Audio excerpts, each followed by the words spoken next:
Hello everyone, आज के इस वीडियो में हम बात करेंगे क्लास 12th के ज्योग्राफी में बुक 1 है मानव भूगोल के मूल सिद्धांत। ये आपकी बुक का नाम है, ठीक है। इसमें हम देखेंगे चैप्टर नंबर 7 परिवहन और संचार। अब कई सारे बच्चे कमेंट में ये कहते हैं कि सर सेम नाम से चैप्टर तो हमारी बुक 2 में भी है, बुक 1 और बुक 2 में सेम नाम से चैप्टर है, तो ऐसा क्यों है? तो देखो, एक तरफ आपको उसमें भारत के नज़रिए से बताया जा रहा है परिवहन और संचार को, तो दूसरी तरफ दूसरी बुक में आपको वर्ल्ड यानी विश्व के नज़रिए से बताया जा रहा है, ठीक है। तो ये डिफरेंस है दोनों में। अगर आपने वो चैप्टर देखा है तो आप इस चैप्टर को देख के यहाँ पे समझ जाओगे। टेलीग्राम ग्रुप ज्वाइन कर लो, क्लास 12 ESP न्यू ग्रुप के नाम से टेलीग्राम पे ग्रुप है। यहाँ पे आपको PDF नोट्स अवेलेबल करा दिए जाएंगे। मेरा नाम सत्येंद्र प्रताप है, आप मुझे इंस्टा पे फॉलो कर सकते हो, एकलव्य स्टडी पॉइंट ये मेरा यूज़र नेम है, ठीक है। इस नाम से सर्च कर सकते हो। एक बार सिलेबस देखिए, अगर बुक 1 की बात करूँ तो टोटल हमारे 8 चैप्टर हैं, जिसमें से आज हम 7वें नंबर का चैप्टर करवा रहे हैं। बस एक ही चैप्टर बच रहा है, इसे भी जल्दी करा देंगे तो आपका सिलेबस खत्म हो जाएगा, ठीक है। चलिए सबसे पहले स्टार्ट करते हैं टॉपिक से कि परिवहन क्या होता है, परिवहन का क्या अर्थ है या परिवहन की क्या परिभाषा है। कैसे भी आपसे क्वेश्चन पूछा जा सकता है। तो परिवहन क्या होता है? परिवहन एक ऐसी सेवा या एक ऐसी सुविधा है जिसके द्वारा या जिसके जरिए व्यक्ति को या फिर वस्तु को एक स्थान से दूसरे स्थान पे ले जाते हैं, ठीक है। आप ट्रेन से जाते हो, मान लीजिए कहीं घूमने, आप अपने मान लो आप अपने दिल्ली से जा रहे हो अपने गाँव, आपका गाँव कहीं पर भी हो सकता है। तो आप ट्रेन से जा रहे हो, तो ट्रेन क्या कर रही है? आपको परिवहन की सुविधा दे रही है, यानी कि आपको एक स्थान से दूसरे स्थान पे ले जा रही है। ऐसे ही आप अपने साथ कोई सामान ले जाते हो तो वो वस्तु को भी ले जा रही है, ठीक है। बिल्कुल सिंपल है। आगे देखते हैं। इसमें मनुष्यों, पशुओं और विभिन्न प्रकार की गाड़ियों का इस्तेमाल होता है।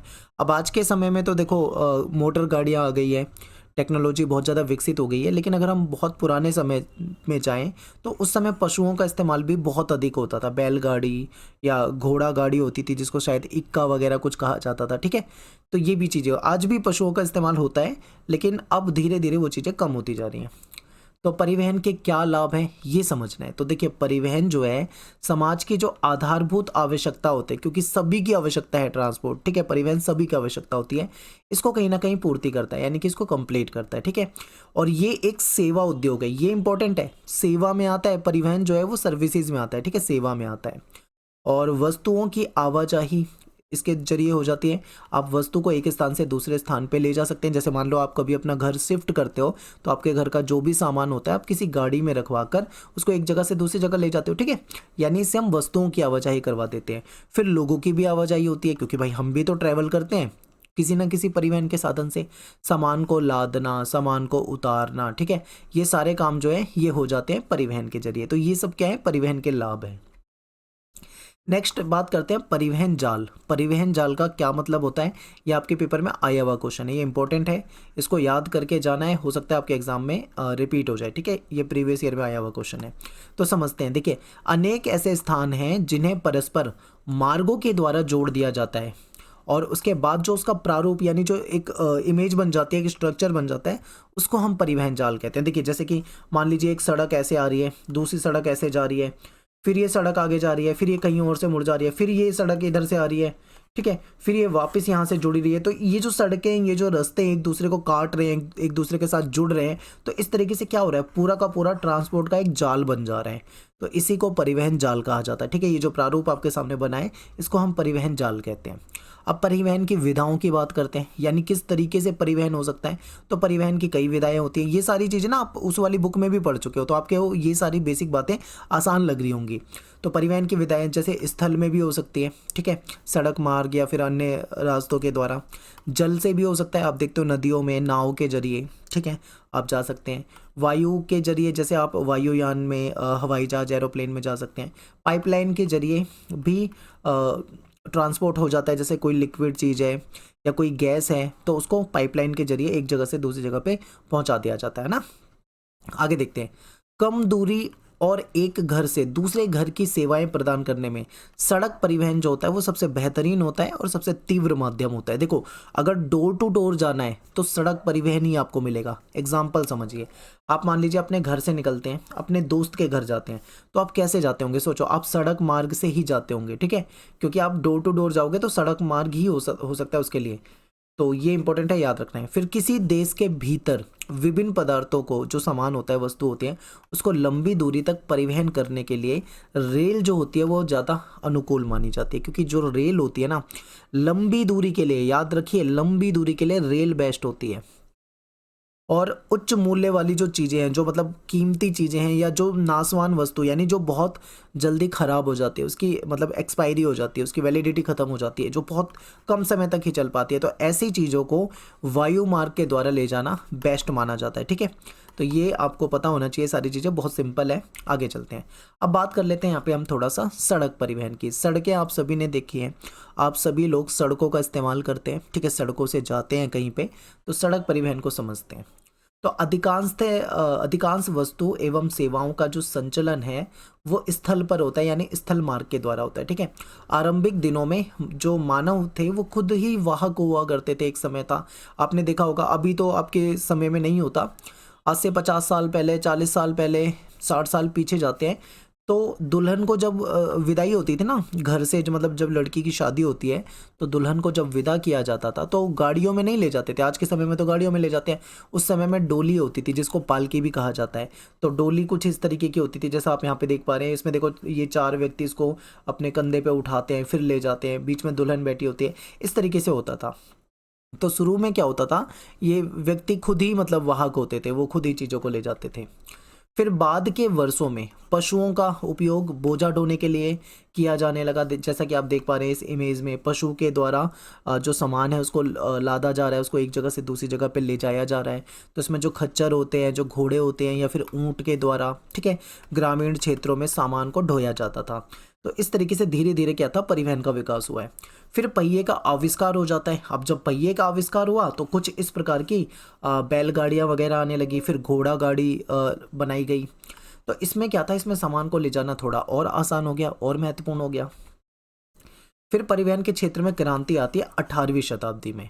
इस समय क्या होता है, आविष्कार हो जाता है भाप के इंजन का, और जैसे ही भाप के इंजन का आविष्कार हो जाता है तो रेलवे ट्रैक बिछाए जाते हैं, उस ट्रैक पे यानी पटरियों पे रेल चलाई जाती है। ठीक है, तो जो सबसे पहले सार्वजनिक रेल मार्ग जो बनाया गया था वो 1825 में, जो इंग्लैंड है, यहाँ का जो स्कॉटकन है और डर्लिंगटन है, इन स्थानों को जोड़ने के लिए बनाया गया था। यहाँ पे रेल चलाई गई थी। ठीक है, उसके बाद यहाँ पे रेल चलाई गई थी। तो ये क्या था, ये मतलब एक तीव्र साधन भी है, ये सस्ता भी पड़ता है, क्योंकि देखो वन टाइम कॉस्ट देखें तो कॉस्ट बहुत आती है, क्योंकि रेलवे ट्रैक बिछाना है, रेलवे और सारा सामान लाना है, ठीक है, संसाधन चाहिए, तो वो महंगा है। लेकिन लॉन्ग टर्म में देखें तो ये सस्ता पड़ता है, क्योंकि ये तीव्र साधन है। अगर तेज़ी से दूर तक जाना है तो रेलवे जो होती है वो बेस्ट होती है। आगे चलते हैं, रेल मार्गों ने, अब देखो यहाँ पे हम वर्ल्ड के नज़रिए से, यानी विश्व के नज़रिए से पढ़ रहे हैं परिवहन को। दूसरी बुक में हमने भारत के नज़रिए से पढ़ा था, तो यही डिफरेंस है, दोनों में समझना है आपको। देखो, रेल मार्गों ने संयुक्त राज्य अमेरिका यानी यूएसए के जो आंतरिक महाद्वीपीय क्षेत्र हैं उसको कहीं ना कहीं जोड़ा है। ठीक है, उसमें वाणिज्यिक, अन्न, कृषि, खनन और विनिर्माण के जो क्षेत्र थे उसके लिए खोल दिया, क्योंकि उन क्षेत्रों को इसने क्या कर दिया, रेलवे ने जोड़ दिया, तो कहीं ना कहीं वहाँ पे लाभ होने लगा। फिर अंतर्दहन इंजन के आविष्कार ने सड़कों की गुणवत्ता और उन पर चलने वाले जो वाहन थे, जैसे कार हो गए, ट्रक हो गए, इसके संदर्भ में सड़क परिवहन में क्रांति ला दी। अब रेलवे में हमने समझा कि रेलवे आई तो कैसे मतलब क्रांति आ गई, लंबी दूरी की यात्रा या फिर सामान को ढोने के लिए कितनी आसानी हो गई, ये हमने समझा। लेकिन जब अंतर्दहन, जब मतलब आप ये लगा लो मोटर गाड़ी वाले जो इंजन होते हैं, ठीक है, मोटर इंजन, जैसे कार जिससे चलती है, ट्रक चलता है या फिर अन्य गाड़ियाँ चलती हैं, जब इंजन का आविष्कार हो जाता है तो सड़क मार्ग में भी आप देखोगे तो यहाँ पे भी क्रांति आ जाती है, तो दोनों ही बेस्ट हो जाता है। ठीक है, दोनों जगह। फिर स्थल परिवहन के अंतर्गत नवीनतम विकास के रूप में पाइपलाइन को भी देखा जाता है।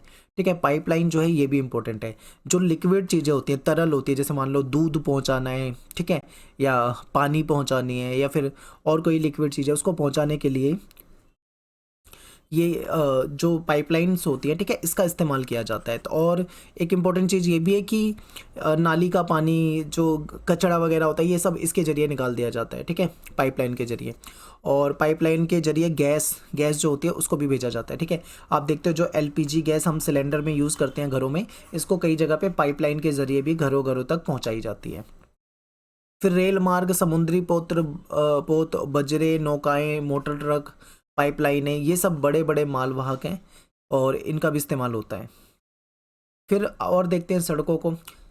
सड़कें जो होती हैं वो छोटी दूरी के लिए एक बेहतरीन माना जाता है, क्योंकि सड़कों को कम डिस्टेंस के लिए ज़्यादा अच्छा माना जाता है और घर से घर यानी डोर टू डोर के लिए। लेकिन जो रेल होती है ना, उसको देखा जाता है लंबी दूरी के लिए, ठीक है। यानी छोटी दूरी में आपकी सड़कें ठीक हैं और लंबी दूरी के लिए देखें तो आपका रेल परिवहन ठीक है। आज के समय में आपको सड़कें हर जगह मिल जाती हैं। सड़कों के द्वारा माल का परिवहन जो होता है वो आसानी से हो सकता है एक जगह से दूसरी जगह पे, क्योंकि सड़कें जो होती है घर से घर तक पहुंचाया जा सकता है, डोर टू डोर। फिर इसके बाद बात करते हैं कच्ची सड़कें। आपने कच्ची सड़कें देखी होंगी, जो मिट्टी की सड़क होती है गाँव वगैरह में, जैसा आप इमेज में देख पा रहे हो। इस तरीके की जो सड़कें होती हैं ये गाँव की सड़कें होती हैं, ठीक है, जो मिट्टी की बनी होती हैं। और इनके बारे में समझते हैं। तो कच्ची सड़कें जो होती है, इसके निर्माण की दृष्टि से देखें, अगर इसको बनाने की दृष्टि से देखें तो ये सरल होती हैं, क्योंकि इसमें पैसा भी कम लगता है। लेकिन इसका एक नुकसान होता है, क्योंकि सभी ऋतु में ये यूज़ में नहीं आती। खासकर जब बारिश का सीज़न होता है तो यहाँ पे क्या होता है, यहाँ पे मिट्टी कीचड़ हो जाता है, जिसमें आपके जो मोटर वाहन होते हैं या गाड़ी वगैरह चला पाना आसान नहीं होता, ठीक है। पक्की सड़कों पे तो आप चला सकते हो, लेकिन पक्की सड़कें भी अगर बहुत ज़्यादा बारिश आ जाए तो वो भी धंसने लग जाती है, ठीक है। आपने कई जगह पे देखा है सड़कें धंस जाती है अगर लंबे समय तक उस पर पानी भरा रहता है। तो ये चीज़ें आपको समझनी है। ऐसी परिस्थितियों में देखें तो रेल मार्ग जो होता है वो कहीं ना कहीं ठीक ठाक होता है। रेल मार्ग के जरिए आप एक जगह से दूसरी जगह पे जा भी सकते हो और अपने सामान को, अपनी वस्तु को भी एक जगह से दूसरी जगह पे आसानी से ले जा सकते हो। लेकिन रेल मार्ग जो है वो छोटे होने के कारण विशाल और विकासशील देशों की आवश्यकताओं को कम लागत में पूरा नहीं कर पाते। अब देखो भारत जो है, भारत के नज़रिए से देखो, भारत जो है बहुत बड़ा देश है। भारत में रेलवे भी बहुत बड़े लेवल पे फैली हुई है, लेकिन फिर भी रेलवे का नेटवर्क और रेलवे की सुविधाएं उतनी बेहतरीन नहीं है कि उससे पूरी जनसंख्या को अच्छी तरीके से फ़ायदा मिल सके, ठीक है। खासकर विकासशील देशों में इसकी बहुत समस्या रहती है। और भी ज़्यादा रेलवे के क्षेत्र में काम करने की ज़रूरत है, नए ट्रैक बनाने की ज़रूरत है। इस प्रकार सड़कें जो होती हैं वो किसी भी देश के व्यापार और वहाँ का जो वाणिज्य होता है उसको विकसित करने में, और वहाँ पर जो टूरिज्म होता है यानी पर्यटन होता है उसको बढ़ावा देने में महत्वपूर्ण भूमिका निभाती हैं। विकसित और विकासशील देशों में सड़कों की अगर आप क्वालिटी देखोगे तो उसमें बहुत ज़्यादा अंतर मिलेगा। यूरोप की सड़कें जो होंगी वो इंडिया की सड़कों से बहुत डिफरेंट होगी। वहाँ पे चौड़ी चौड़ी बड़ी बड़ी सड़कें होती हैं, मजबूत और साफ़ सुथरी, ठीक है। लेकिन इंडिया में आपको वो सारी चीज़ें उतनी बेहतरीन नहीं मिल पाती। वहाँ पे रख रखाव भी उसका काफ़ी अच्छा होता है, क्योंकि भाई उसमें मेंटेनेंस में बहुत पैसा लगता है, वो उसको मेंटेनेंस भी सही तरीके से करके रखते हैं। विकसित देशों में आप देखोगे अच्छी गुणवत्ता वाली सड़कें मिलती हैं हर जगह, और तीव्रगामी संचलन के लिए मोटर मार्ग बने होते हैं, ऑटो वाहन, जैसे कि जर्मनी वगैरह में, ठीक है, सारी चीज़ें बनाई जाती है। और ये क्या करते हैं, लंबी दूरी के जो क्षेत्र होते हैं वो उसको जोड़ देते हैं, और भारी बोझ को ढोने वाले बड़े आकार और शक्ति वाली जो लॉरियां होती हैं यहाँ पे देखने को मिल जाती है, जिसमें क्या होता है, सामान को आसानी से ढोया जाता है, ठीक है। और दुर्भाग्य से विश्व का सड़क तंत्र जो है वो भली प्रकार से विकसित नहीं हो पाया। यानी कि फिर भी अगर हम देखें तो पूरी दुनिया में जितना अच्छा सड़क तंत्र होना चाहिए उतना अच्छा हो नहीं पाया, ठीक है। विश्व की कुल मोटर वाहन चलाने योग्य जो सड़कें हैं उसकी लंबाई की अगर बात करें तो मात्र 150 लाख किलोमीटर की है, जिसका 33% भाग जो है वो उत्तरी अमेरिका में पाया जाता है। यानी कि उसका अधिकतम भाग जो है केवल आपको नॉर्थ अमेरिका में ही देखने को मिलता है।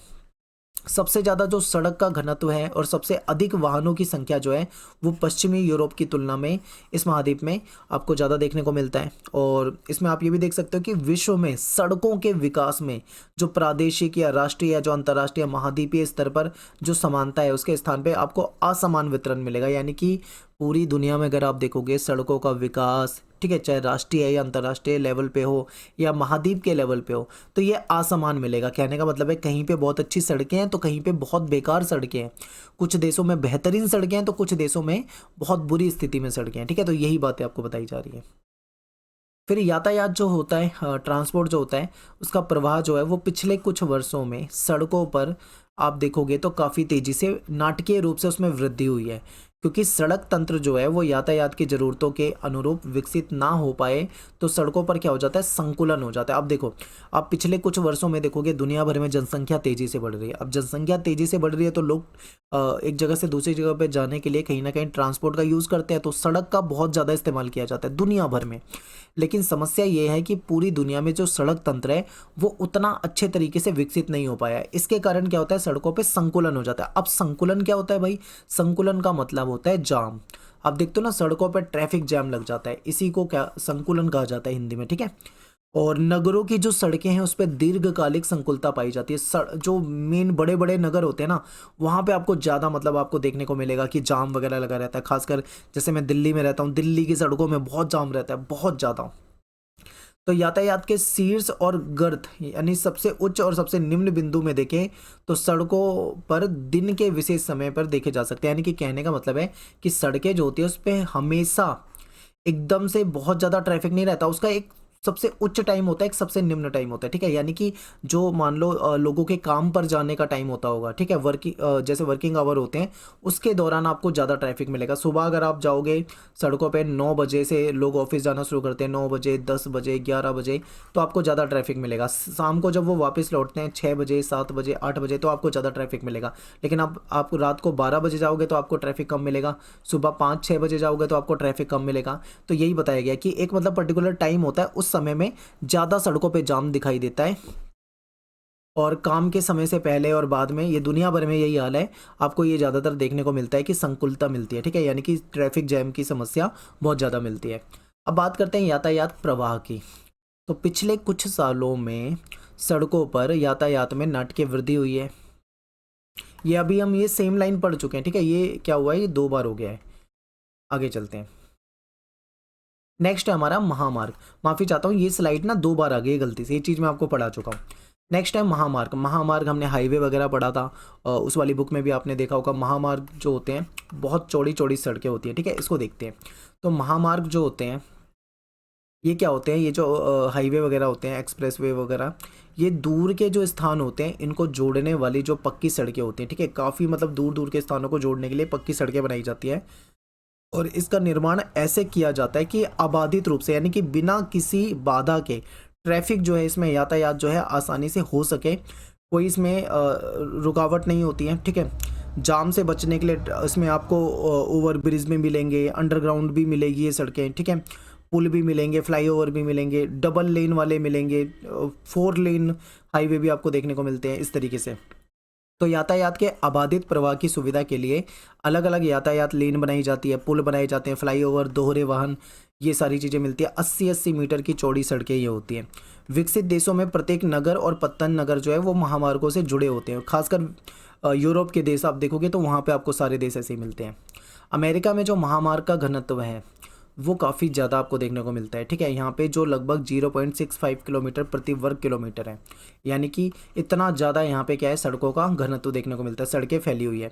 प्रत्येक स्थान महामार्ग से 20 किलोमीटर की दूरी पर स्थित है, ठीक है। कहाँ पे, अमेरिका की बात कर रहे हैं। और पश्चिमी प्रशांत महासागरीय तट पर स्थित जो नगर हैं और पूर्व में जो अटलांटिक महासागर के तट के पास जो नगर हैं वो भी कहीं ना कहीं इन महामार्गों से आपस में जुड़े हुए हैं, ठीक है। तो ये इंपॉर्टेंट है, याद रखना है कि यूरोपियन देश में और खासकर अमेरिका वगैरह को भी हम देखें तो अमेरिका में और यूरोप के देशों में अच्छे महामार्ग मिलते हैं जो पूरे देश को कनेक्ट करते हैं। आप यहाँ पे मैप में देख सकते हो, ठीक है, ये आपका उत्तरी अमेरिका हो जाएगा, यहाँ पे काफ़ी महामार्ग हैं। और ये जो है ये आपका यूरोप हो जाएगा, ठीक है, ये यूरोप हो जाएगा, ये अफ्रीका है, ये एशिया है। तो जो विकसित देश हैं, खासकर जैसे कि बात करता हूँ मैं यूरोप की या अमेरिका की, यहाँ पे आपको बहुत अच्छी सड़कें दिखती है, ठीक है। उत्तर में कनाडा के नगर जो है वो दक्षिण में मेक्सिको के नगर से जुड़े हुए हैं, ठीक है। अब कनाडा देखो, ये पूरा उत्तरी अमेरिका, ये जो है वो उत्तर में कनाडा है और दक्षिण में मेक्सिको है, ये सारा का सारा क्या है, आपस में कनेक्टेड है। तो अब आगे बात करते हैं ट्रांस कनेडियन महामार्ग, जो पश्चिमी तट पर स्थित है और ब्रिटिश का जो कोलंबिया प्रांत के जो वैंकूवर स्थान है, इसको पूर्वी तट में जो न्यू फाउंडलैंड जो प्रांत है इनको आपस में जोड़ता है। और अलास्का राजमार्ग कनाडा एडमंटन को अलास्का के एकॉर्जन से जोड़ता है। तो ये क्या है, अलग अलग ये जो ट्रांस कनेडियन जो महामार्ग है ये किस तरीके से जोड़ते हैं इसके बारे में यहाँ पे बता रखा है, ठीक है। देखो, अमेरिकन महामार्ग जो है जिसके ज़्यादातर जो भाग का निर्माण किया जा चुका है, ठीक है, इसके द्वारा जो दक्षिण अमेरिका है, मध्य अमेरिका के जो देश हैं, संयुक्त राज्य अमेरिका और कनाडा के जो देश हैं ये आपस में जुड़ गए हैं। अगर आप देखोगे तो ये यूनाइटेड स्टेट है, ये यूनाइटेड स्टेट है, ठीक है। इसके दक्षिण को अगर आप देखोगे ये दक्षिण अमेरिका है, तो ये भी कहीं ना कहीं आपस में जुड़ चुके हैं। फिर यूरोप जो है, यूरोप में वाहनों की बहुत विशाल संख्या है, काफ़ी ज़्यादा यहाँ पे गाड़ियाँ हैं और महामार्गों को अच्छे तरीके से यहाँ पे विकसित जाल पाया जाता है क्योंकि सुविकसित जाल है। लेकिन महामार्गों को रेल मार्ग और जल मार्गों के साथ कड़ी प्रतिद्वंदिता का सामना करना पड़ता है। ठीक है, वहाँ के जो हाईवे वगैरह हैं उसको उसका कंपटीशन होता है कड़ा किसके साथ, रेल मार्ग से, क्योंकि वहाँ पे रेल मार्ग भी बहुत अच्छा है, जल मार्ग का इस्तेमाल किया जाता है, वहाँ पे जल मार्ग भी बेहतर है, तो इसलिए इनके बीच में आपस में कड़ी कंपटीशन होती है। ठीक है, सड़क की, रेल से, रेल की, इन शिप से, इन सब की आपस में कंपटीशन रहती है। फिर बात करते हैं सीमावर्ती सड़कें। तो अंतर्राष्ट्रीय सीमाओं के सहारे बनाई गई जो सड़कें होती है उसको सीमावर्ती सड़कें कहा जाता है। मान लो कोई देश है, उसका ये जो इंटरनेशनल बॉर्डर है ये दूसरा देश है, तो इनके जो साथ साथ जो सड़कें बनाई जाती हैं इसको कहा जाता है। ठीक है, ये सड़कें जो होती हैं वो दूर दूर के जो क्षेत्र हैं वहाँ पे रहने वाले जो लोग होते हैं उसको कहीं ना कहीं प्रमुख नगरों से जोड़ देती है, और ये प्रतिरक्षा यानी डिफेंस के मामले में भी काम आती है। कल को मान लो कहीं से युद्ध हो जाए, लड़ाई झगड़ा हो जाए किसी देश से, तो इन सड़कों से वो डिफेंस का सामान भी ले जाते हैं। नेक्स्ट है रेल मार्ग। रेल मार्ग देखते हैं, तो रेल मार्ग जो है आप सभी जानते हैं लंबी दूरी के लिए ज़्यादा बेहतर माना जाता है। ठीक है, ये थोड़ी सस्ती भी पड़ती है और बेहतरीन, मतलब आप इसको मान सकते हो। रेल लाइनों की जो चौड़ाई होती है उसको गेज प्रत्येक देश में अलग अलग पाई जाती है, यानी कि रेलवे की जो पटरियाँ होती है उनके बीच का जो डिस्टेंस है वह आपको अलग अलग देश में अलग अलग मिलेगा। बड़ी बड़ी किसको कहा जाएगा, बड़ी गेज यानी 1.5 मीटर से अगर ज़्यादा हो। मानक यानी एक स्टैंडर्ड जो होगा वो 1.44 होगा। मीटर लाइन जो छोटी होती है जिसको 1 मीटर कहा जाता है, ठीक है, छोटी लाइन, तो इस तरीके से इसको डिवाइड किया जाता है। मानक लाइन जो है यानी मीडियम साइज जो होती है वो ब्रिटेन में ज़्यादातर यूज़ में की जाती है। ठीक है, दैनिक आवागमन यानी जो डेली के आने जाने के लिए जो रेल है वो ब्रिटेन, अमेरिका, जापान, भारत यहाँ पे बहुत ज़्यादा प्रचलित है। आपको पता होगा कि कई लोग ऐसे हैं जो रेल से डेली नौकरी करने जाते हैं, ठीक है, काम करने जाते हैं, जिनका सफ़र जो है वो 3-3 घंटे, 4-4 घंटे, 2-2 घंटे का है, और उनके अगर रूट में ट्रेन पड़ रही है तो वो ट्रेन से जाते हैं। ये दैनिक गाड़ियाँ यानी जो डेली चलने वाली जो गाड़ियाँ हैं ये नगरों में प्रतिदिन लाखों यात्रियों को एक जगह से दूसरी जगह पे ले जाते हैं, और दुनिया भर में अगर हम देखें तो लगभग 13 लाख किलोमीटर लंबे रेल यातायात मार्ग जो हैं वो इसी टाइप के हैं। फिर यूरोप में विश्व का सबसे ज़्यादा सघनतम रेल तंत्र पाया जाता है। ये रेल मार्ग जो है लगभग आप मान लो 4,40,000 किलोमीटर लंबे हैं, जिनमें ज़्यादातर जो हैं वो दोहरे और बहुगामी हैं। ठीक है, डबल हैं और अलग अलग क्षेत्र में जाने के लिए बने हुए हैं, मल्टी लेन टाइप के मान लीजिए। बेल्जियम हो गया, यहाँ पे भी रेल घनत्व जो है सबसे ज़्यादा है, और यूरोप का जो रेल तंत्र है वो काफ़ी ज़्यादा विकसित माना जाता है। ठीक है, तो ये भी इम्पोर्टेंट है। आगे चलते हैं।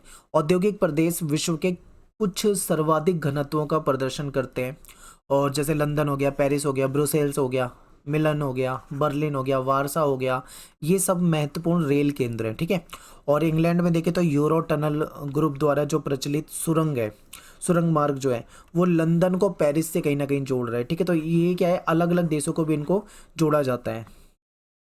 फिर बात करते हैं पार महाद्वीपीय रेल मार्ग। ये क्या होते हैं, बहुत बड़े रेल मार्ग होते हैं। इसमें से 3 टॉपिक आते हैं आपके, एक पार साइबेरियन है, पार कैनेडियन है, और ऑस्ट्रेलियाई है। तो ज़्यादातर पार साइबेरियन जो है ये बहुत ज़्यादा एग्जाम में पूछा जाता है। तो अब बात करते हैं कि ये जो पार महाद्वीपीय रेल मार्ग होते हैं ये होते क्या हैं। तो देखिए ये क्या है, महाद्वीप को यानी बड़े बड़े महाद्वीपों में एक छोर से दूसरे छोर को ये मिलाते हैं, इसको कहा जाता है। ठीक है, तो चलिए अब समझते हैं। सबसे पहले बात करते हैं पार महाद्वीपीय रेल मार्ग। पार महाद्वीपीय रेल मार्ग जो है वो पूरे महाद्वीप से गुजरते हैं। ठीक है, मान लीजिए कोई महाद्वीप है, इसमें बहुत सारे देश हैं, तो एक छोर से दूसरे छोर पे ये गुजरते हैं, इसके दोनों छोरों को आपस में जोड़ते हैं। इसका जो निर्माण है और आर्थिक और राजनीतिक कारणों से विभिन्न दिशाओं में लंबी यात्रा की सुविधा कहीं ना कहीं प्रदान करता है। आप सोचो इतने लंबे रेल मार्ग हैं तो लंबी यात्राओं के लिए तो कहीं ना कहीं बेहतरीन है ही है। अब बात करते हैं पार साइबेरियन रेल मार्ग, ये इंपॉर्टेंट है। तो देखिए ये रूस का ये प्रमुख रेल मार्ग है। पश्चिम में देखें तो सेंट पीटर्सबर्ग से होते हुए ये पूर्व में प्रशांत महासागर तट पर जो व्लादिवोस्टॉक है, ठीक है, यहाँ तक, फिर मास्को, कजान, ट्यूमिन और नोवोसिकिर्स्क, खबरोवस्क होते हुए जाता है। ये सारे रसियन लैंग्वेज के नेम हैं, तो आपको याद रखने में थोड़ी दिक्कत होगी। मैं इसको आपको मैप में दिखाता हूँ। देखो सेंट पीटर्सबर्ग है, यहाँ से चलता है, मॉस्को में जाता है, कजान में जाता है, फिर ट्यूमिस, ओमस्क और नोवोसिबिर्स्क, ठीक है, ये थोड़े नाम हैं, चिता वगैरह, इन सब से होते हुए ये जो व्लादिवोस्टॉक है यहाँ पे ये ख़त्म होता है। तो इस तरीके से ये इसका स्टार्टिंग पॉइंट है और ये इसका एंडिंग पॉइंट है। ठीक है, आप इस तरीके से देख सकते हो। तो कितना लंबा ये रेल मार्ग है, तो इसी को कहा जाता है पार साइबेरियन रेल मार्ग। ये एशिया का सबसे ज़्यादा इम्पोर्टेंट और दुनिया का सबसे लंबा, ठीक है। दोहरे पथ से युक्त विद्युतीकृत यानी बिजली से बिजली यहाँ पे सारी है, ठीक है। और पार महाद्वीपीय रेल मार्ग है ये। इसने अपने एशियाई प्रदेश को पश्चिमी यूरोपीय बाजारों से जोड़ा है। फिर इसके बाद आ जाता है दूसरा पार कैनेडियन, ठीक है। अब कनाडा की बात चल रही है, तो कनाडा की ये 7050 किलोमीटर लंबी रेल लाइन पूर्व में हैलीफैक्स से शुरू होती है, फिर मॉन्ट्रियल जाती है, ओटावा जाती है, विनिपेग जाती है, कलगैरी जाती है, धीरे धीरे करते करते पश्चिम में प्रशांत तट पर स्थित जो वैंकूवर है यहाँ तक जाती है, ठीक है। तो इसको अगर मैं इमेज में देखूँ तो आप यहाँ पे देखोगे, देखिए ये यहाँ पे जो हैलीफैक्स है यहाँ से शुरू होते हुए क्यूबेक, मॉन्ट्रियल और ये ओटावा, कटबरी, इस तरीके से चलते चलते चलते चलते यहाँ वैंकूवर तक जा रही है। तो इस तरीके से ये पूरे इस क्षेत्र को जोड़ देती है, ठीक है, इंपॉर्टेंट है। इस प्रकार इन प्रदेशों में से प्रत्येक दूसरे का संपूरक ये बन चुकी है। कहीं ना कहीं आप ये देखो, ये ऐसे लंबे रेल मार्ग हैं दुनिया भर में जो सर्वाधिक महत्वपूर्ण हैं, ठीक है। और ये सबसे जो इम्पोर्टेंट जो जल मार्ग है, यहाँ से भी एक से गेहूं और मांस इस मार्ग के द्वारा किए जाने वाले महत्वपूर्ण निर्यात है, ठीक है। अगर हम इसे देखें तो दुनिया भर में जो सबसे ज़्यादा जो महत्वपूर्ण जल मार्ग है वहाँ से भी क्या होता है, गेहूं, मांस वगैरह ये चीज़ें का क्या होता है, एक्सपोर्ट होता है, ठीक है, निर्यात होता है। ये लाइन जो है कनाडा की आर्थिक धमनी है, यानी कि कहीं ना कहीं कनाडा में आर्थिक रूप से बहुत महत्वपूर्ण है, आप ये मान लीजिए। फिर इसके बाद आता है ऑस्ट्रेलियाई पार महाद्वीपीय रेल मार्ग, ठीक है। तो ये रेल लाइन जो है ये पश्चिमी तट से शुरू होती है पर्थ से, और ये सिडनी जो होती है इसको मिलाती है। तो यहाँ पे देखेंगे ऑस्ट्रेलिया है, यहाँ पे पर्थ से शुरू होती है और लास्ट में ये जो सिडनी है इसको क्या कर रही है, मिला रही है। तो ये कितना बड़ा रेल मार्ग है इसको आप देख सकते हो। और ये सिडनी को मिलाते हुए महाद्वीप का जो दक्षिणी भाग है इसके आर पार पश्चिम से पूर्व की तो ओर जाता है, और एक अन्य उत्तर दक्षिण लाइन जो है, ठीक है, एडिलेड, एलिस स्प्रिंग, इसको भी जोड़ता है। कहीं ना कहीं ये क्या है, ऑस्ट्रेलिया के लिए सबसे इंपॉर्टेंट हो जाती है ये लाइन, ठीक है। आगे देखते हैं, फिर बात करते हैं ये पार महाद्वीपीय हमने जो रेल मार्ग देखे, इसके बाद आ जाता है जल परिवहन। जल परिवहन भी इंपॉर्टेंट है क्योंकि ये भी एक सस्ता साधन है, ठीक है। तो जल परिवहन जो है इसमें क्या होता है, एक फ़ायदा ये होता है कि मार्गों का निर्माण नहीं करना पड़ता, क्योंकि महासागर या नदियाँ जो होती है वो पहले से है विभिन्न देशों में, तो वहाँ पे मार्ग बनाने की जरूरत नहीं है, ठीक है। महासागर आप अगर मैप में देखोगे तो दुनिया भर में वर्ल्ड मैप में देखोगे तो जो महासागर है वो एक दूसरे से कनेक्टेड है, सारे महासागर आपस में जुड़े हुए हैं कहीं ना कहीं। तो इनमें विभिन्न आकार के जहाज जो हैं वो चलाए जा सकते हैं। आवश्यकता केवल दोनों छोरों पर पत्तन की सुविधाएं प्रोवाइड कराने की होती है। जैसे कि आप समझिए, यहाँ पे मान लीजिए ये कोई महासागर है, ठीक है, तो इस छोर से इस छोर पे जाना है मान लीजिए, तो यहाँ पे एक पत्तन बना दिया, ठीक है, प्लेटफॉर्म, और एक यहाँ पे बना दिया। अब यहाँ से क्या होगा, नाव आके यहाँ पे रुकेगी, लोग यहाँ से नाव में चढ़ेंगे, अपने सामान को लादेंगे और चलते चलते चलते इस जगह पे उतरेंगे तो ये दूसरे पत्तन पे पहुँच जाएंगे। तो यानी कि दोनों जगह पे पत्तन बनाने और सुविधाएं देने की जरूरत है, वरना ये जो जल मार्ग है ये काफ़ी सस्ता होता है, ठीक है। और ये परिवहन जो का सस्ता माध्यम तो है, क्योंकि जल में जो घर्षण होता है वो भी बहुत कम होता है, तो उससे क्या होता है, ऊर्जा भी बचती है, यानी कि ईंधन की भी जो काफ़ी मतलब कम ईंधन में ये काम कर जाता है। जल परिवहन को हम दो हिस्सों में बांटते हैं, एक है समुद्री मार्ग और दूसरा है आंतरिक जल मार्ग, ठीक है। तो चलिए समुद्री मार्ग क्या है इसको देख लेते हैं। तो उत्तरी अटलांटिक समुद्री मार्ग हो गया, इसमें कई सारे हैं। अब आप देखो कितना बड़ा ये चैप्टर है। समुद्री मार्ग में हमें उत्तरी अटलांटिक समुद्री मार्ग हो गया, भूमध्य सागरीय हिंद महासागर मार्ग हो गया, उत्तर महासा अंतरी ये हो गया, ठीक है, दक्षिण अटलांटिक हो गया, उत्तरी प्रशांत समुद्री मार्ग हो गया, दक्षिणी प्रशांत समुद्री मार्ग हो गया, तटीय नौ परिवहन हो गया। ये सारे के सारे समुद्री मार्ग हैं।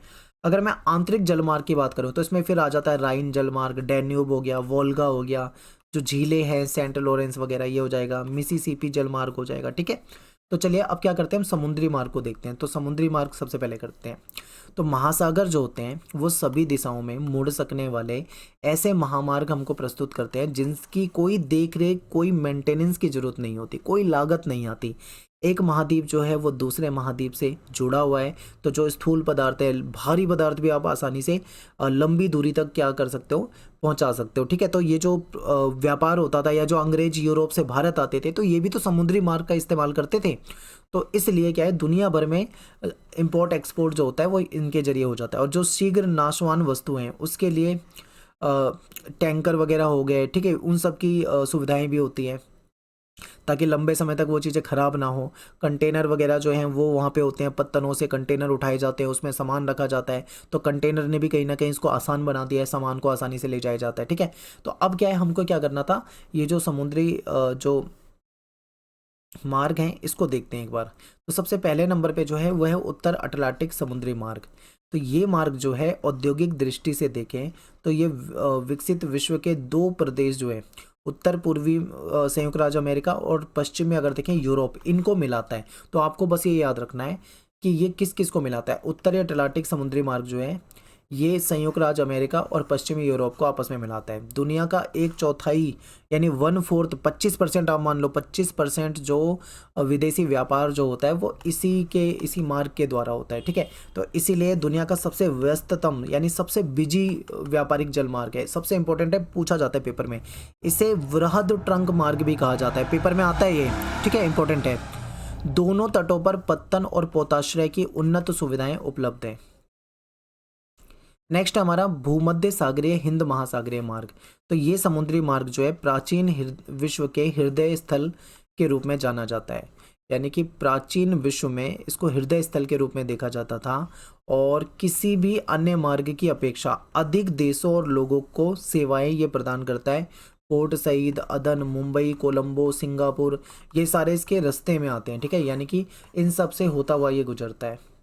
फिर है उत्तर मासा अंतरीप समुद्री मार्ग। ये जो व्यापारिक मार्ग है ये भी काफ़ी महत्वपूर्ण है क्योंकि ये जो औद्योगिक पश्चिमी यूरोप प्रदेश है इसको जोड़ता है अफ्रीका से, दक्षिण अफ्रीका से, ठीक है, दक्षिण पूर्व एशिया से और ऑस्ट्रेलिया, न्यूजीलैंड यहाँ से, ठीक है। तो यहाँ से क्या होता है, वाणिज्यिक कृषि या पशुपालन आधारित जो चीज़ें हैं, अर्थव्यवस्था है, उसको जोड़ता है। सोना, हीरा, तांबा, मूंगफली, गिरी का तेल, कहवा, कॉफ़ी वगैरह, ठीक है, फल हो गए, इन सब चीज़ों को इंपोर्ट एक्सपोर्ट करने के लिए ये काफ़ी ज़्यादा यूज़ में लाया जाता है। फिर है नेक्स्ट दक्षिणी अटलांटिक समुद्री मार्ग। अटलांटिक महासागर के पार ये एक अन्य महत्वपूर्ण समुद्री मार्ग है। पश्चिमी यूरोपीय और पश्चिमी अफ्रीकी देशों को दक्षिण अमेरिका में ब्राज़ील, अर्जेंटीना, उरुग्वे से ये मिलाता है। इस मार्ग पर यातायात उत्तरी अटलांटिक मार्ग की तुलना में दक्षिण अमेरिका और अफ्रीका से अगर हम देखें तो यहाँ पे सीमित विकास और कम जनसंख्या के कारण यहाँ पे क्या होता है, कम है काफ़ी, ठीक है। यहाँ पे काफ़ी मतलब इसका कम यूज़ है, आप इस तरीके से मान सकते हो। ये किन किन क्षेत्रों को मिला रहा है ये आपको याद रखना है। नेक्स्ट है उत्तरी प्रशांत समुद्री मार्ग। तो उत्तरी प्रशांत महासागर के आर पार व्यापार जो है अनेक मार्गों के द्वारा होता है और ये समुद्री मार्ग जो है उत्तर अमेरिका का जो पश्चिमी तट है वहाँ पे जो पत्तन है उसको एशिया के जो पत्तन है उनसे आपस में जोड़ता है। ये वैंकूवर हो गया या सिएटल हो गया, पोर्टलैंड हो गया, सैन फ्रांसिस्को हो गया, ठीक है, इन सबको कहीं ना कहीं जोड़ता है, ठीक है। फिर Kobe, Shanghai, Hong Kong, Manila, Singapore, Asia की ओर ये जाता है। दक्षिण प्रशांत समुद्री मार्ग की अगर हम बात करें तो ये समुद्री मार्ग जो है पश्चिमी यूरोप और उत्तरी अमेरिका को ऑस्ट्रेलिया, न्यूजीलैंड, पनामा नहर से इन सब से जोड़ देता है। और ये मार्ग जो है इसका प्रयोग जो है हांगकांग, फिलीपींस, इंडोनेशिया पहुंचने के लिए खूब किया जाता है। पनामा और सिडनी के बीच की जो दूरी है 12,000 किलोमीटर की है, ठीक है, ये इंपॉर्टेंट है। और होनोलुलु, ये आया हुआ है आपके पेपर में, होनोलुलु जो है वो इसी मार्ग का महत्वपूर्ण पत्तन है, ठीक है, यानी ये होनोलुलु जो पत्तन है वो इसी मार्ग पे पड़ता है। तटीय नौ परिवहन, लंबी तट रेखा वाले देशों में इसका इस्तेमाल किया जाता है। अब नौ परिवहन में क्या है, स्वेज नहर, पनामा, ये भी आ जाती है। आगे हम वो जो क्षेत्रीय जो थे उसको भी पढ़ेंगे, लेकिन ये दो टॉपिक ऐसे हैं जहाँ से आपके पेपर में क्वेश्चन आते हैं। एक तो है स्वेज नहर, एक है पनामा नहर, ये ज़्यादातर पूछा जाता है। तो स्वेज नहर याद रखना, ये जो नहर है ना 1869 में 1869 में मिस्र में उत्तर में पोर्ट सईद और दक्षिण में जो पोर्ट सुएज है इसके बीच में भूमध्य सागर और लाल सागर को जोड़ते हैं। तो ये याद रखना है कौन से सागरों को जोड़ते हैं, भूमध्य सागर को और लाल सागर को। 1869 में इसका निर्माण हुआ था, ठीक है, ये इंपॉर्टेंट है। ये जो सुएज नहर है ये यूरोप को हिंद महासागर में एक नया रास्ता दे देती है। इससे क्या होता है, यूरोप को फ़ायदा हो जाता है, ठीक है, व्यापार वगैरह में। लिवरपूल, कोलंबो, इसके बीच में डायरेक्ट समुद्री मार्ग की दूरी जो है इसकी वजह से कहीं ना कहीं कम हो गई है, ठीक है, इंपॉर्टेंट है। फिर सुएज नहर को आप देखोगे कुछ इस तरीके से आपको ये मैप में दिखेगा। पेपर में ना ये मैप भी दे देते हैं आपके, मैप देके इससे रिलेटेड क्वेश्चन पूछ लेते हैं। ये लगभग 160 किलोमीटर लंबी और 11 से 15 मीटर के आसपास ये गहरी है। इस नहर में डेली ऐसा माना जाता है कि 100 के करीब जो जलयान हैं वो आते जाते हैं, और इस नहर को पार करने में 10 से 12 घंटे का समय लग जाता है। ठीक है, ज़्यादातर यात्री और माल जो है, ठीक है, वो यहाँ से ले जाया जाता है, और कुछ जलयान जो है वो इनके लिए, ठीक है, इनके लिए जिनके लिए समय और दूरी जो समय या टाइम ज़्यादा महत्वपूर्ण नहीं है, जो लंबे और सस्ते क्षेत्र से जाना चाहते हैं, तो उनके लिए भी ये मार्ग जो होता है काफ़ी इंपॉर्टेंट हो जाता है। ठीक है, ये इंपॉर्टेंट है। और एक रेल मार्ग जो है इस नहर के सहारे स्वेज तक जा रहा है, और फिर इस्माइलिया से एक शाखा कैरो की ओर जाती है। नील नदी से एक नौगम्य ताज़ा पानी की जो नहर है वो भी स्वेज नहर में आकर मिल जाती है, जिससे पोर्ट सईद और स्वेज नहर में जो ताज़े पानी की आपूर्ति है वो हो जाती है। ठीक है, तो ये चीज़ें आपको याद रखनी है, और ज़्यादातर इसमें से आपको बेसिक बातें याद रखनी है कि पोर्ट सईद यहाँ से आपको जा रही है ये, ठीक है, कैसे कैसे कहाँ कहाँ पे जा रही है और कहाँ पे मिल रही है, तो ये थोड़ा सा ध्यान रखना है। फिर इसके बाद दूसरी जो नहर है जहाँ से क्वेश्चन आता है वो है पनामा नहर। ज़्यादातर स्वेज से पूछा जाता है, पर पनामा भी आपको याद रखना है। पनामा नहर की बात करें तो ये अटलांटिक महासागर को पश्चिम में देखें तो ये जो प्रशांत महासागर है इससे जोड़ती है, यानी अटलांटिक को प्रशांत महासागर से जोड़ रही है। इसका निर्माण जो है ये पनामा जो जल डमरू मध्य है, इसके आर पार जो पनामा नगर है, ठीक है, इसके बीच में हुआ है, और अमेरिका जो है इसके द्वारा इसका निर्माण कराया गया है, जिसने दोनों ही ओर 8 किलोमीटर के क्षेत्र को खरीद लिया। ठीक है, दोनों तरफ 8 किलोमीटर के क्षेत्र को खरीदा और नहर मंडल का नाम इसको दिया है। 72 किलोमीटर लंबी ये नहर है, और 12 किलोमीटर लंबी अत्यधिक गहरी कटान, ठीक है, बहुत गहराई वाली ये नहर है। इस नहर से कुल 6 जलबंधक तंत्र है, और जलयान पनामा की खाड़ी में प्रवेश करने से पहले इन जलबंधकों से होकर अलग अलग ऊंचाई की जो समुद्री सतह है उसको पार करना पड़ता है। ठीक है, तो ये पनामा नहर हो जाएगा। और इस नहर के द्वारा जो समुद्री मार्ग है, इससे न्यूयॉर्क सैन फ्रांसिस्को के मध्य में जो 13,000 किलोमीटर की जो दूरी थी, ठीक है, इस नहर की वजह से वो क्या हो गई, डिस्टेंस कम हो गई है। तो इसकी वजह से जो पश्चिमी यूरोप है या जो संयुक्त राज्य अमेरिका का जो पश्चिमी तट है इसको फ़ायदा हुआ है। ठीक है, इनके बीच में व्यापार वगैरह होता है, और इनके बीच में जो दूरी है वो काफ़ी कम हुई है, तो इसलिए ये काफ़ी यहाँ पे महत्वपूर्ण हो जाता है। ठीक है, हालांकि ये जो नहर है आर्थिक नज़रिए से अगर हम देखें तो सुएज़ नहर की अपेक्षा में इसका थोड़ा महत्व जो है कम है। सुएज़ नहर ज़्यादा इंपॉर्टेंट है, उससे ज़्यादा लाभ होता है। ठीक है, फिर भी इसको दक्षिण अमेरिका की अर्थव्यवस्था में एक महत्वपूर्ण माना जा सकता है। ठीक है, फिर नेक्स्ट टॉपिक है वायु परिवहन। वायु परिवहन क्या है, आप सभी जानते हैं कि ये सबसे तीव्रतम साधन है, लेकिन सबसे ज़्यादा महंगा है। अब तीव्र होने के कारण लंबी दूरी की यात्रा करनी हो तो इसको वरीयता दी जाती है। ठीक है, और वायुयान जो है, वायुयान का जो निर्माण किया जाता है, ठीक है, चाहे एरोप्लेन बनाना हो, और उसकी कार्यप्रणाली के लिए आपको बिल्कुल विकसित सुविधाएं देनी पड़ती है। एयरपोर्ट बनाने पड़ेंगे, ठीक है, विमानशाला बनानी पड़ेगी जहाँ विमान वगैरह खड़े किए जाएं, और भूमि पे उतारने के लिए रनवे वगैरह बनाए जाते हैं। ईंधन और मेंटेनेंस के लिए सुविधा देनी पड़ती है। हवाई पत्तन एयरपोर्ट वगैरह का निर्माण करना पड़ता है। तो ये सारा बहुत खर्चीला है, इसीलिए जो हवाई जहाज़ की यात्रा है ये काफ़ी महंगी होती है। ठीक है, आज के समय में देखें तो दुनिया में कोई भी ऐसा स्थान नहीं है जो 35 घंटे से अधिक दूरी पे हो, क्योंकि विमान की वजह से ये पॉसिबल हो पाया है। ठीक है, एरोप्लेन की वजह से, क्योंकि सबसे तेज साधन होता है ये। और दुनिया भर में बहुत सारे क्षेत्र जो हैं वो सारे के सारे इससे जुड़े हुए हैं। खासकर अगर हम बात करते हैं अमेरिका की, ब्रिटेन की, ठीक है, यूरोपियन कंट्री की, तो वहाँ पे बहुत सारी एयरलाइंस वगैरह जो हैं वो चलाई जाती हैं। ठीक है, दुनिया भर में आज 250 से भी ज़्यादा वाणिज्यिक एयरलाइंस जो है वो दुनिया भर के भागों में अपनी सेवाएं जो हैं वो दे रही हैं। फिर इसके बाद बात करते हैं अंतर महाद्वीपीय वायु मार्ग। ये क्या है, इसको देखते हैं। पूर्वी संयुक्त राज्य अमेरिका, पश्चिमी यूरोप, दक्षिणी पूर्व एशिया, यहाँ के जो वायु मार्ग हैं ये काफ़ी सघन जाल है इनका।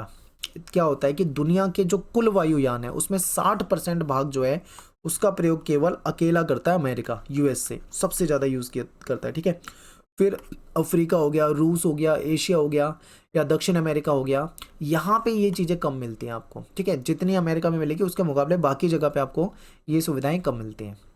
एक टॉपिक है आपका यहाँ पे पाइपलाइन। पाइपलाइन से क्वेश्चन आ जाता है।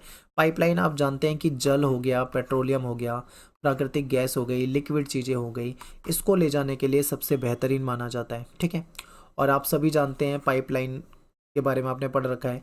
कई जगह पे जो रसोई गैस होती है, एलपीजी गैस होती है, वो भी पाइपलाइन के द्वारा ले जाई जाती है। न्यूजीलैंड के फार्मों में जो फैक्ट्री तक दूध ले जाया जाता है, वो दूध भी पाइपलाइन के द्वारा भेजा जाता है। ठीक है, अमेरिका वगैरह में, अन्य क्षेत्रों में इसका खूब यूज़ किया जाता है। अमेरिका में इसका बहुत सघन जाल है, क्योंकि ज़्यादातर चीज़ें जो है अमेरिका में पाइपलाइन के जरिए पहुंचा दी जाती है। बिग इंच, ये इंपॉर्टेंट है, याद रखना। बिग इंच ऐसी एक प्रसिद्ध पाइपलाइन है जो मैक्सिको की खाड़ी में स्थित जो तेल के कुएं हैं वहां से उत्तर पूर्वी राज्यों में तेल ले जाती है, यानी तेल ले जाने के लिए भी इसका इस्तेमाल किया जाता है। बिग इंच याद रखना, नाम हो सकता है पेपर में आ जाए। फिर अगला टॉपिक है संचार, कम्युनिकेशन।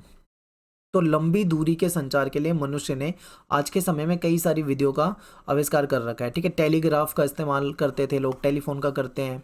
टेलीग्राफ जो है अगर हम देखें तो पश्चिम में अमेरिका के उपनिवेशवाद का साधन बना था। जब अमेरिका के समय में देखें तो बहुत ज़्यादा इसका इस्तेमाल किया जाता था। और आरंभिक और मध्य 20वीं शताब्दी के दौरान भी अमेरिकी टेलीग्राफ और टेलीफोन जो है, ये जो कंपनियां होती थी, इसमें सबसे ज़्यादा जो दबदबा रहता था, इस उद्योग में सबसे ज़्यादा दबदबा जो रहता था वो अमेरिका का होता था। ठीक है, आज दुनिया भर में बहुत तेज़ी से, अद्भुत गति से ये विकास कर रहा है और आज के समय में नई टेक्नोलॉजी आती जा रही है। ऑप्टिकल फाइबर तारों से इसका यूज़ किया जाता है। बढ़ती कॉम्पिटिशन में अगर हम देखें तो दुनिया भर में बहुत सारी कंपनियां हैं जिन्होंने ऑप्टिकल तारों को बिछाना शुरू कर दिया है। ठीक है, नई नई प्रणालियाँ आनी शुरू हो गई हैं। आज के समय में मोबाइल हो गया, दूर संचार हो गया और कंप्यूटर वगैरह के साथ ये सब चीज़ें जुड़ गई हैं। पूरा एक नेटवर्क बन चुका है। ठीक है, जिसे इंटरनेट के नाम से हम जानते हैं। दुनिया भर में इंटरनेट का खूब इस्तेमाल किया जा रहा है। फिर है नेक्स्ट टॉपिक, उपग्रह संचार। उपग्रह आप जानते हैं कि आज पूरी दुनिया इंटरनेट से जुड़ चुकी है। ठीक है, आज इंटरनेट पृथ्वी पर सबसे बड़े विद्युतीय जाल के रूप में 100 से ज़्यादा देशों में लगभग 1000 करोड़ लोगों को जोड़ रहा है। आज आप यहाँ बैठे बैठे इंडिया में अमेरिका के व्यक्ति से बात कर सकते हो, दुनिया में किसी भी व्यक्ति से बात कर सकते हो। ठीक है, इंटरनेट के जरिए अगर आप जुड़े हुए हो तो। इंटरनेट जो है अमेरिका की देन है, अमेरिका इसका इस्तेमाल करता था। अमेरिका में इसकी खोज शुरुआत हुई थी और ये सैन्य कारणों से इसका इस्तेमाल करते थे, लेकिन बाद में ये टेक्नोलॉजी पूरी दुनिया में फैली और आज इसका इस्तेमाल हर जगह किया जाता है। ठीक है, इंटरनेट की वजह से तकनीकी क्षेत्र में देखें, संचार के रूप में देखें तो एक मतलब क्रांति ला दी है। कहाँ कभी एक समय होता था जब लोग चिट्ठियाँ लिखा करते थे, ठीक है, तब जाके संदेश कितने दिनों में पहुंचता था। लेकिन जब से ये उपग्रह संचार प्रणाली, इंटरनेट वगैरह ये सब आ गया है, आसानी से सेकंडों में अपना कम्युनिकेशन दुनिया में किसी भी व्यक्ति से कर सकते हैं। पृथ्वी, इसमें क्या होता है, पृथ्वी की कक्षा में कृत्रिम उपग्रह यानी एक सैटेलाइट वगैरह छोड़ दी जाती है। ठीक है, इसके कारण क्या होता है, जो विभिन्न क्षेत्र हैं वो आपस में कनेक्ट हो जाते हैं। अगर आज के समय में आप देखते हो कि मौसम के बारे में जानकारी ले पाते हो, ठीक है, कहाँ पे चक्रवात आने वाला है, कहाँ पे क्या हो सकता है, ये सब इस उपग्रह की वजह से हो पाया है। आप टीवी पे जो सिग्नल वगैरह देखते हो, ये सब इन्हीं उपग्रह के कारण हो पाता है।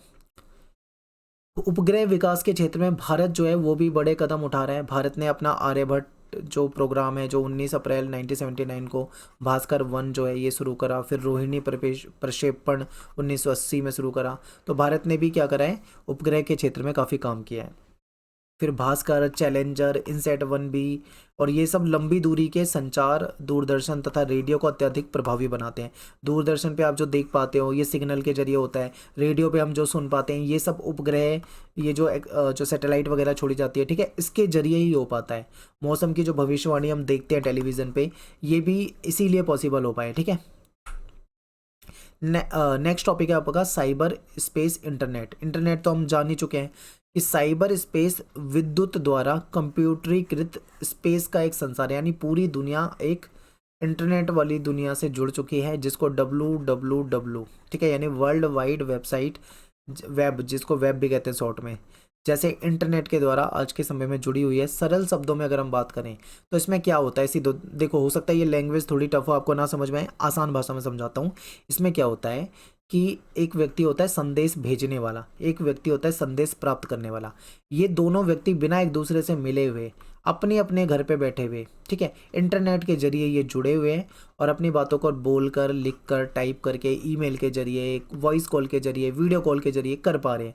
तो ये सब किसकी वजह से हो पा रहा है, इंटरनेट के जरिए हो पा रहा है। ठीक है, अब आप इंडिया में बैठ के अमेरिका के व्यक्ति से बात कर सकते हो, अमेरिका में वाला व्यक्ति जापान के व्यक्ति से बात कर सकता है। ये सब कुछ पॉसिबल हो पाया, वीडियो कॉल, कॉन्फ्रेंस वगैरह।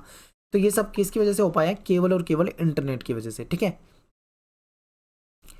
और जिस गति से ये इलेक्ट्रॉनिक जो नेटवर्क है वो बढ़ रहा है, मानव इतिहास में ये अभूतपूर्व है। आप ये देखो कि इंटरनेट जो यूज़ होता था 1995 में 5 करोड़ लोग यूज़ करते थे, सन 2000 में 40 करोड़, 2010 में 200 करोड़। सोचो कितनी तेज़ी से इंटरनेट यूज़र जो है वो बढ़ रहे हैं। पूरी दुनिया में करोड़ों लोग जो है वो हर साल इंटरनेट का इस्तेमाल करते हैं, और ये यूज़र जो है दिन ब दिन बढ़ते जा रहे हैं और आगे भी बढ़ते रहेंगे। ठीक है, अब इंटरनेट के जरिए आप ईमेल, ई कॉमर्स, आप देखते हो कि आज फ्लिपकार्ट, अमेजोन, ये सब ई कॉमर्स, ये सारी सर्विसेज जो है इंटरनेट के जरिए ही तो हो पाई हैं। फिर ई शिक्षा, आप यूट्यूब पे पढ़ रहे हो तो ये ई शिक्षा भी इंटरनेट के जरिए हो पाई है। ई प्रशासन, ये सब कुछ होता जा रहा है। ठीक है, सब कुछ आज के समय में डिजिटल होता जा रहा है। ये सब इन्हीं की देन आप मान सकते हो। जैसे जैसे तकनीकी विकास हो रहा है, सुरक्षात्मक दृष्टिकोण से भी अगर हम देखें तो कई तरह के जो प्रतिबंध हैं वो भी समाप्त किए जा रहे हैं। ठीक है, आज के समय में जो बहुत सारी कंपनियां हैं या जो इंस्टीट्यूट है एजुकेशनल, ठीक है, ये सब क्या है, इन सूचनाओं का कहीं ना कहीं इस्तेमाल करते हैं। सैनिक, असैनिक क्षेत्रों में भी इसका इस्तेमाल किया जा रहा है। दुनिया भर में इसका इस्तेमाल खूब हो रहा है। तो यहाँ पे अपना ये चैप्टर ख़त्म हो जाता है। बहुत बड़ा चैप्टर था, लेकिन आई थिंक आपको समझ में आया होगा। ठीक है, थोड़ी जल्दी जल्दी में समझाने की कोशिश की है क्योंकि टाइम कम है और लास्ट चैप्टर है वो भी जल्दी कराना है। तो मिलते हैं आपसे नेक्स्ट वीडियो में। Thanks for watching. जय हिंद, जय भारत।